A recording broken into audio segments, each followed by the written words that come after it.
So this video is just gonna cover Martin. I'm doing like little snippets of videos for each person, and just because of timing, I don't have the time to sit down and just go through every person in one video. But as I'm driving, I'm just thinking, getting my thoughts together about each individual. And so looking at Martin, initially the biggest thing going into this show was what everyone was talking about. Everyone on his crew, everyone who was behind him was talking about, and himself, Fuad and that entire podcast crew, Ian, was that he's gained 10 pounds and he had the same level of conditioning. Now, no doubt, I believe, I have no reason to believe that he didn't gain 10 pounds. I take him at his word. He probably did gain 10 pounds, and maybe some of it was muscle. On stage, from the shots that I've seen, he lost a lot of detail from the Olympia. And that was kind of the thing, right? Like, that's what they were saying. The 10 pounds, he gained 10 pounds and he had the same conditioning and he had the same detail.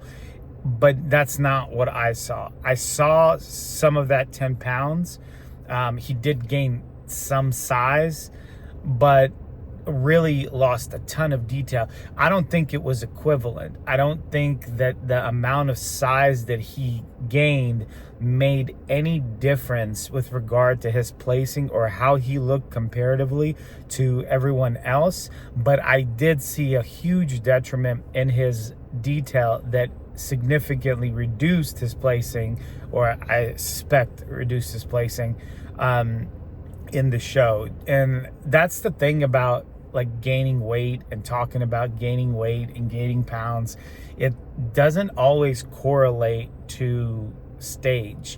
And I understand that when people are like, well, it's muscle, but that's just not how the body works. I mean, you're gaining some body fat with that muscle. And when you cut down, how much muscle you're actually keeping, it's really hard to say. And I know Martin knows what he's doing and he knows what he's talking about, and his coaches know what they're talking about. I get all that, but the proof is in the pudding, and the pudding was very blurry today. He looked like he was holding some water on his lower half. His legs just were not fettered and striated. I mean, there was a clear lack of detail. And on top of that, he looked, many people said that were there personally, and to me also from the videos that I've seen, he looked like he didn't have confidence hitting his shots. He looked like he was, to me, he looked like he was like on autopilot, just going through the motions. Now, I don't know if that was a matter of he was exhausted or what was going on. I personally think, my opinion is that he knew the way he looked. He knew that he wasn't bringing the kind of detail that he wanted to, and I think that marred his confidence, and you saw that on stage. So some people can push past it. Some people can, know they don't look as good, but still make it appear as though they're confident. Martin does not seem to be that kind of individual. This is the second show where he kind of started to allow his mind to stop him from posing more confidently. That show with Chris Bumstead, he had some issues going on, and the same thing happened. He mentally started to kind of break, and so in this one, I think the fact that he knew he didn't bring that kind of level of conditioning that he needed to, and that kind of detail showed through his posing. And then what happened is it was a double whammy. Not only now are you not showing the detail, not only are you looking a little watery, now you're also on top of that not posing well and not posing with confidence. So now you're really bringing attention to the lack of detail and the flaws that you have.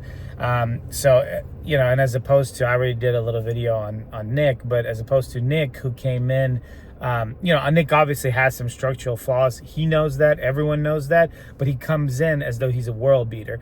And, and you start to overlook those flaws and you start to focus on his positives. And I think Martin, the way he's posing and the way his lack of confidence is showing on stage, he brings attention to his flaws. And I think that's just something to keep in mind if you're competing, that even if you know your flaws, that doesn't mean that you have to bring attention to it. For all you know, the judges might be looking at something else. They might not even be noticing your flaws, or they might not be thinking that your flaws are that bad. But when you start bringing attention to it, there's nothing they can do. It's going to draw their eyes to it. And so I think that's what's happening with Martin. I think he needs to stop focusing on gaining weight and start focusing on bringing the most conditioned package, because as we all know, weight is not directly translated to the stage. I mean, you look at somebody like Derek, his weight is not his competitive factor. He's always smaller than Samson, or like weight wise. So, but that doesn't mean anything. On stage, he's a world beater. So yeah, that would be my advice to Martin.